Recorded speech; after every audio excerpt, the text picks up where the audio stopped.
ଶସ୍ତାରେ ଦାମିକିଆ ସାମଗ୍ରୀ ମିଳିବା ଅଫର ପାଇ ଆପଣ ହଇରାଣ ହୋଇପାରନ୍ତି। ଏଭଳି ମନଲୋଭା ଅଫର ଠାରୁ ନିଜକୁ ଦୂରରେ ରଖନ୍ତୁ, ନହେଲେ ଆପଣ ମଧ୍ୟ ଠକାମିର ଶିକାର ହେବେ। ସୁନ୍ଦରଗଡ଼ ହେମଗିରି ବ୍ଲକ ଡୁଡୁକା ପଞ୍ଚାୟତର ପ୍ରସନ୍ନ ନାୟକ ଏପରି ଠକାମିର ଶିକାର ହୋଇଛନ୍ତି। 15,000 ଟଙ୍କାର ମୋବାଇଲକୁ 1,500 ଟଙ୍କାରେ ପାଇବା ଲୋଭରେ ଅନଲାଇନ SBT ଇ-ସପିଂରେ ମୋବାଇଲ ଅର୍ଡର କରିଥିଲେ, କିନ୍ତୁ ଅର୍ଡର ଆସିବା ବେଳକୁ ସେଥିରୁ ବାହାରିଲା ଶିବଲିଙ୍ଗ।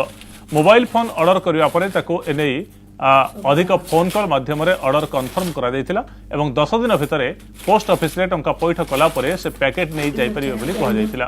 तबे तांको पैकेट आसिया परे से पोस्ट ऑफिस को जाई 1500 टंका एवं पोस्टाल चार्ज पैठ करी पैकेट टी को नहीं आस्थिले। पर देखिबा बेलको पैकेट भितर बाहरिथिला एक शिवलिंग। एबे संपुक्त कंपनी रो फोन नंबर को मध्य फोन लागु नथिबा से कहिसंती।